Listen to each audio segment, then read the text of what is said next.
Okay,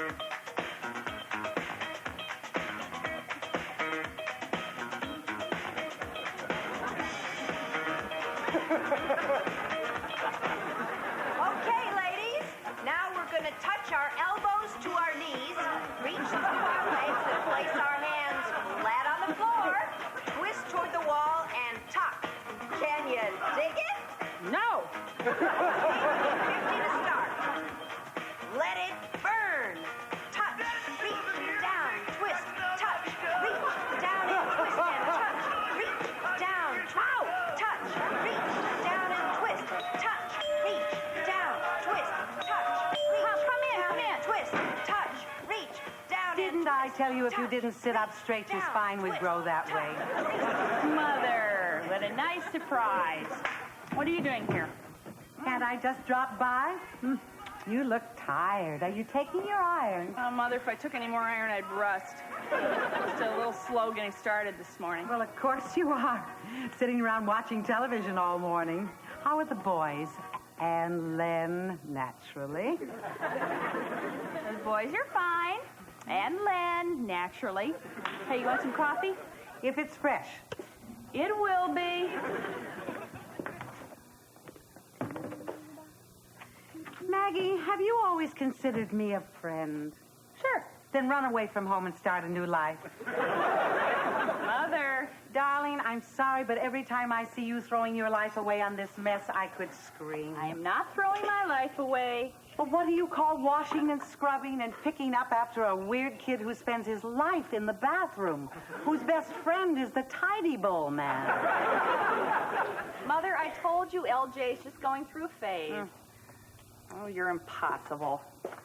Hey, what are you doing with your fur coat? Oh, I just got it out of storage. Oh! Lens? Cute. Oh, I didn't even get my coat into storage this year. Are you still wearing that brown animal that runs under the sink every time your light goes on? Come on. Len gave me that coat for our 3rd anniversary. Came with love. It should have come with an exercise wheel. Did I tell you your sister just bought herself a full-length dyed muskrat coat with matching scarf, hat, and muff? Diane, that's terrific. I wish the two of you got along better. Mother, we get along just fine.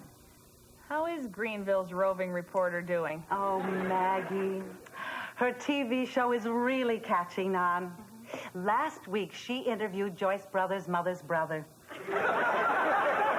And this week, she's doing the 3-parter on graffiti on Annie Oakley's monument. I didn't know Annie Oakley had a monument in Greenville. Nobody else did either for all the graffiti.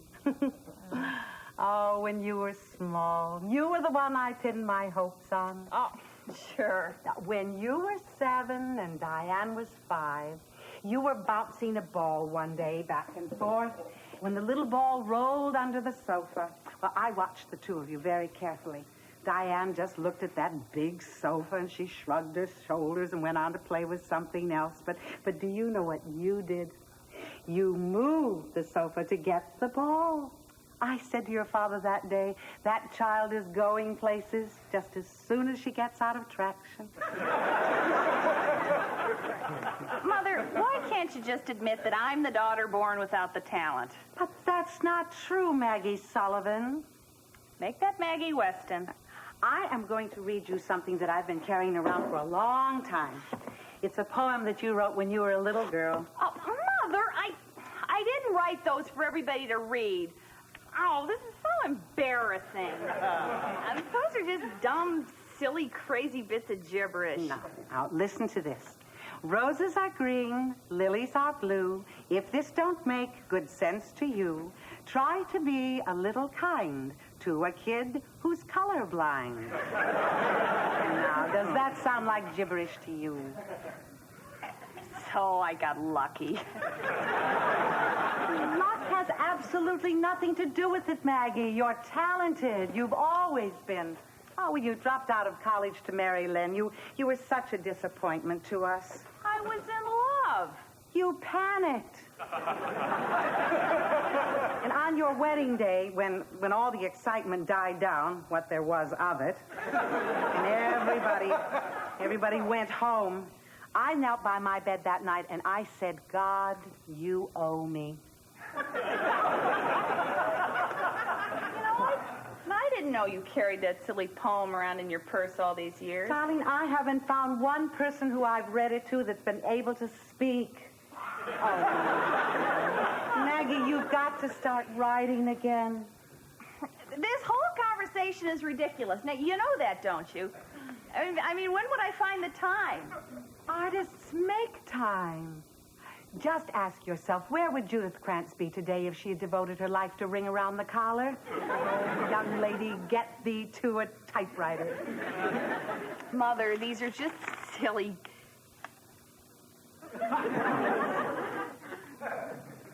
Well, you mind if I write this down? Keep it. I've plenty of copies.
That's a good style for you, Buffy.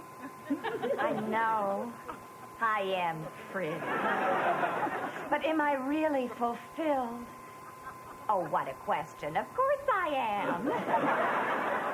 What rhymes with minestrone? Macaroni. Perfect. That's it. Don't try to talk me out of it. I'm leaving. That woman is driving me crazy. Mother? What kind of person would turn off a Vince Edwards Film Festival to watch an animal documentary? Mother. Oh, Chris, I've told you before, you have got to learn to compromise. Oh, sure. Well, you didn't have to sit there and watch a mongoose eat a lizard tail first. Now, Lorne Greene explained it. Elvin Hayes. Mayonnaise. What's Maggie doing? Her mother told her she was wasting her time keeping house, and she wants her to go back to writing poetry. Hey, Loretta, am I dry yet? I wouldn't be surprised. Honey, would you turn that off? I'll finish with Buffy in just a minute. Aren't you going to read us what you've written? No. No, I'm not ready to go public yet. Well, these are just a couple of lines I scribbled down for discipline. You know, it's just gibberish. Oh, did I tell you what happened at school the other day? Someone stole Stevie's thermos full of Perrier. Come on, Maggie, we want to hear it. Well, you promise you won't laugh? Today, not a chance. Okay, well, now remember, the meter still needs some work. Here goes. This is called Ode to Len. I recall my wedding night, we watched Muhammad Ali fight. The next day, things were much the same since USC played Notre Dame. And when we had our little nipper, I'm sure we did it for the giffer. On the day I wed, pray tell, did I marry Pete Rozelle? Am I to honor and obey Sugar Ray or Jim McKay? What can my marriage status be? I did not take geometry. Have I committed bigamy, polygamy, or trigamy? I think that is great. I mean it. That's heavy. Listen, I'm no big shot literary agent, but I would send that in to be published. So would I. No kidding. I've read stuff a lot worse than that. It does have a certain Burma shave quality to it. Wouldn't it be a kick if I sold something? My mother'd flip. Do you do everything to please your mother? Believe me, you never will. I know. Don't pay any attention to Chris. She's having mother problems. You see, I was an unwanted child. Oh, Chris, where'd you get that idea? What other baby had a black bassinet? Chris, you've been through all of this before. Why don't you just move out? Loretta, have you seen the price of apartments lately? And if I were going to live with somebody, well, who would put up with me? That's true. I don't know. There must be a room someplace I could rent that wouldn't cost me an arm and a leg. Well, there must be. A foster home, perhaps, where a couple wants a challenge to take their minds off their midlife crisis. Oh, come on, Buffy. Well, wait a minute. I have a perfectly lovely bedroom that hasn't even been used since Robin went off to school. Are you saying I could live with you? Why not? We get on perfectly well all day in the shop. What do you think, Maggie? Oh, yeah. Now, Loretta, I hope this doesn't mean you're going to be fixing me up with dates all the time. Only if he has a younger one for me. Oh, sure. Move in any time you're ready, honey. Are you sure? Absolutely. Well, welcome to the neighborhood, Chris. You don't have any of those hippie friends who don't shave their legs, do you? Do you really think I ought to try to get Ode to Len published? Absolutely. I'd send that into the Journal-Herald. It's going to be fun for me living next door to a writer. I used to go with a writer. Oh, was he a poet? Nah, he was more into social protest. Hey, you know your sister who lives in Greenville? Maybe she's read some of his stuff. It's all over the Annie Oakley Monument.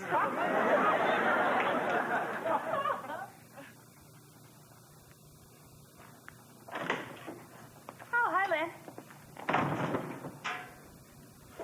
What are you doing? I'm turning on the only light in the house that isn't burning. Maggie, I was on the expressway and I saw this big beam of light in the sky. I said to myself, that's either a supermarket opening or the second coming. It was our house. Lynn, let me explain. Oh, you didn't even put an onion in here tonight to get my hopes up. Can I say something? If it's a new poem, let me just say this as tactfully as I know how. I don't want to smother your creativity, and I love you for trying. And I want to support you in what you're doing. But in the future, pack it in by 3, okay? Lynn. Oh, I know your mother's always harping about your hidden greatness, your hidden talent. Well, it isn't hidden to me. You are great. You're a great mother, and you're a great wife. I sold Ode to Len for $25. And you're a great poet. $25. Who bought it? A Kitchen Quarterly? Son of a gun. You're published. Yeah. Hey, Mark, did you hear? Your mother's an author. An author? She can't even write a note to get me into class. What is wrong with the notes I write? Every time I'm sick, you always say the same thing. Mark had an upset stomach. Well, it's only because she doesn't know how to spell diarrhea. And close that door, your nose is frosting up. Cute. While you're at it, why don't you write me something to eat? Cute. Well, so much for fame. Hey, this is a special occasion. You know what I'm going to do? I'm going to pack you all in the car and take you down to Wally Whale's seafood drive-thru and yell something wild and expensive in the whale's mouth. Huh? Oh, I knew you'd be excited. See, how long did it take you to write that poem? Huh? I don't know, about 6 minutes. $25 for 6 minutes work? You know, that's over $4 a minute. Gee, that comes to $250 an hour? Put you to work 8 hours a day. Make that 10 hours a day. That comes to $2,500 a day, 7 days a week. Hold it. You can't go out to dinner. Here, right with both hands. I'll take the boys out, and I'll bring you back a cod burger. Len, it's not that simple. First, I have to be in a creative mood. Okay, forget the cod burger. You know, there's an old saying in the artistic community. Feed a cold and starve a poet. Mm-hmm. So I'll take that. No, that's not true. That's the way it has to be. I'm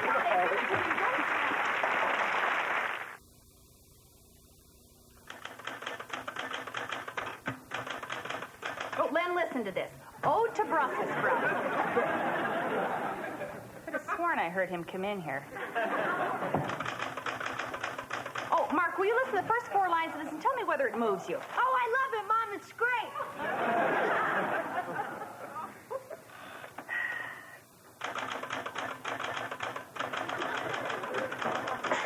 Oh, there you are. I thought I heard you come in here a while ago. Now listen to this. It's rough, mind you, but I think it makes a statement. Title, Ode to Brussels sprouts. Brussels sprouts. Honey, gee, I'd love to sit here and listen to you read your poetry to me again this morning, but I got to get to school early. There's a demonstration against the food in the cafeteria. Oh, are you stopping it? No, I'm marching in it. Well, see you tonight. Bye-bye. Bye. Oh, nobody wants to go through the labor pains with you. Labor pains. Birth. Baby. Ode to a baby boy. It's a little boy baby the day you were born. The day you were born. The sheep's in the meadow, the cow's in the corn. We're on a roll here. Okay. Little boy baby the day you were born. The sheep's in the meadow, the cow's in the corn. Where did that come from? Feeling 7 up, I'm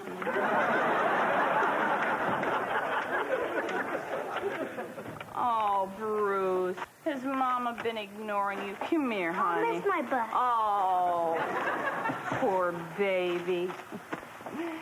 Writing is Mama's life now, isn't it? Oh, I know this has been difficult for all of you. I get lonely, too, but look at this. You can't ignore your public. Did I read you what this woman from Fargo, North Dakota wrote me? Yes. You want to hear it again? No.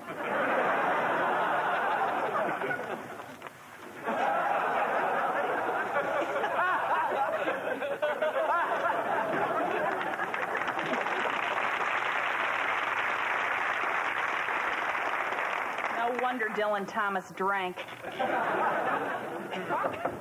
Man. Oh, hi, Chris. Hi, Maggie.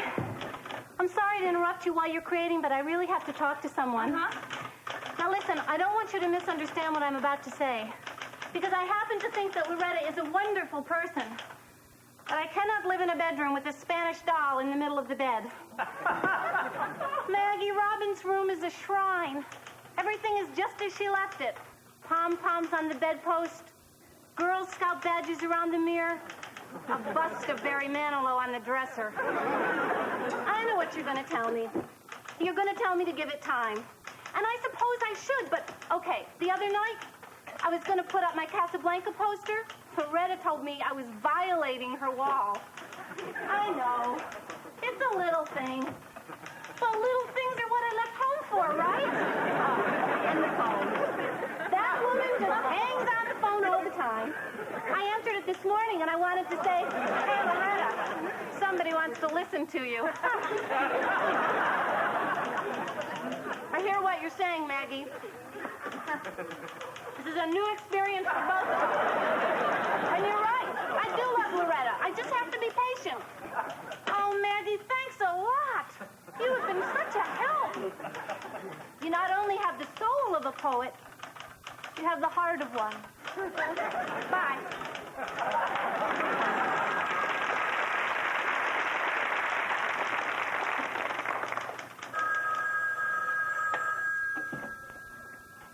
Hello. Maggie? Uh-huh. Loretta, are you alone, honey? Oh, I hate to bother you, but I came into the shop early so I could talk without Chris overhearing. I have made a terrible mistake. That girl doesn't eat human, you know what I mean? There is something in my refrigerator that not only smells like a possum in heat, it is restless. I'm sorry to bend your ear like this, honey, and I know that my ways are just as strange to Chris as hers are to me. And judge not, lest you be judged and all that. And as usual, you're right on the money. I'll owe you for this one, honey. See you later. Loretta, How's this for a start? Ode to Brussels sprouts.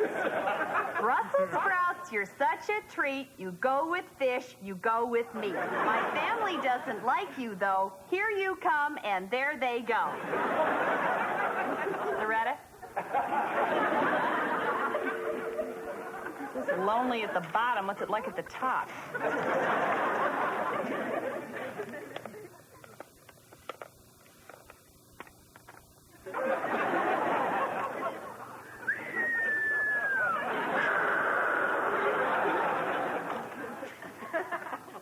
Okay, to work.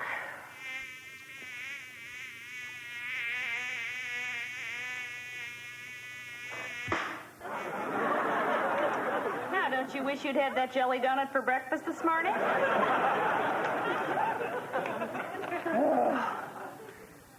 I gotta clear my head.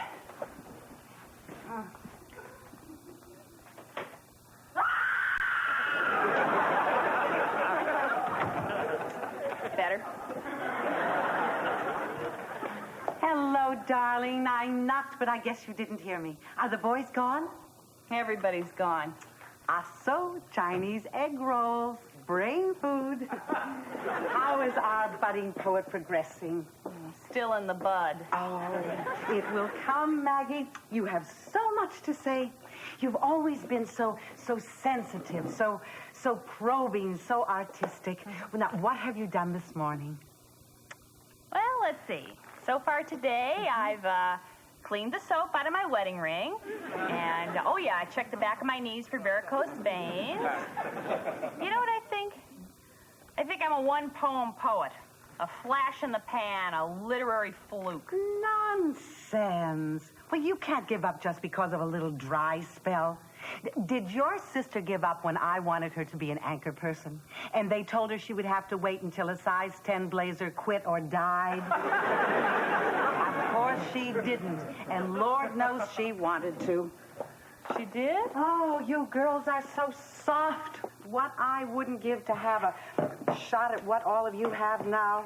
You know, when I got married, women didn't have careers, and now it's too late for me. It's not too late. Of course it is. You know, a couple of years ago, I applied for a big job at a General Motors plant in charge of developing human resources and ingenuity. What happened? On the morning of the interview, I couldn't find my car keys. Oh, Maggie, mothers are trapped. They never get a chance to pull off anything really dramatic or big. I mean, be honest. What could I do as a mother that would put me on Good Housekeeping's 20 most admired women's list? Maybe you have enough love to accept your children for what they are instead of what you want them to be? That's too hard. Give me something else.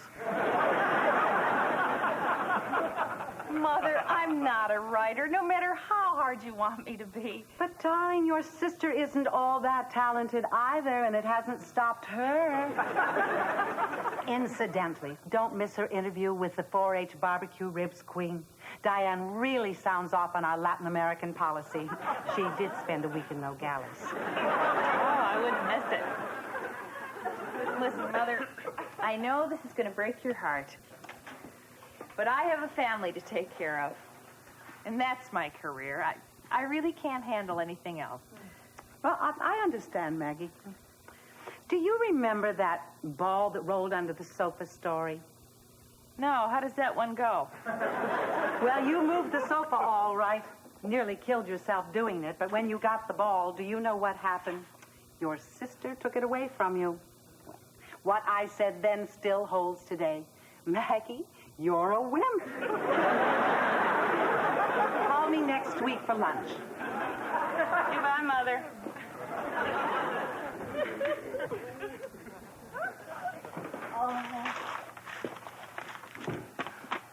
Children. Children are like kites. They plummet, then soar, ascending to heights never known before. Wise mothers let go and let them fly free to chart their own course and be. Best thing I'll ever write.